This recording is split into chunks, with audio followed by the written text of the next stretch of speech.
I couldn't believe when I read it for the first time a British MP has really spoken out against the situation in Armenia. The title of the article by none other than Danny Kruger, who's actually an MP for Reform, he defected from the Tories. Armenian Prime Minister's crackdown is a worry for Christians. Armenia is the world's oldest Christian country, but leaders and supporters of its church are being imprisoned. Yes, it actually is happening. It's not something that's not a lie, it's not made up, it's not something that's cocked up by, it's not Russian propaganda, as they say. So, the situation is this: there was a forced displacement of about almost 200,000. I think it's actually 120,000. I've seen 200,000 number thrown out, but it's 120,000 or so Armenians displaced from the disputed region between the two sides, in this case Armenia and Azerbaijan, in Nagorno-Karabakh. It's something which, again, I spoke up many times before in my live feeds I've done in the past, in previous YouTube channels and elsewhere.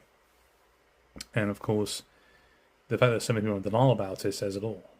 It's quite amazing how Armenia are doing this for the sake of peace with Azerbaijan, and we can't get Ukraine to sign a deal with Russia and give up territory for the sake of peace, right? I'm not sure how it works with the guys in the West, particularly in Europe and America, because of course there's a lot of oil and gas and other resources at stake right now.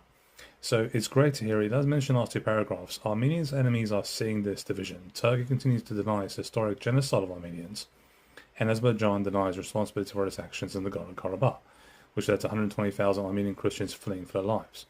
Armenia cannot afford this division as it sits precariously between hostile states, each with their own claims to its land. I can only pray that Pashinyan decides to change his mind and reconciles with the Armenian Church. Christians across the world must make their voices heard too. And this is something which is difficult to do, particularly with minorities around the world. You expect that Western Christians in particular would raise their voices a little bit more, rather than just ramble on Twitter 99% of the time. And, there are church leaders being imprisoned, and some of them have been charged, with apparently trying to overthrow the government, which, to this day, no one's shown any evidence for it. The targeting of the church is actually quite vile, the way they've done this. And, Armenian church itself is trying to toe the line here and not go too far and condemn Pashinyan. They know what's happening, they know what he's trying to do, so they're trying to be very careful here.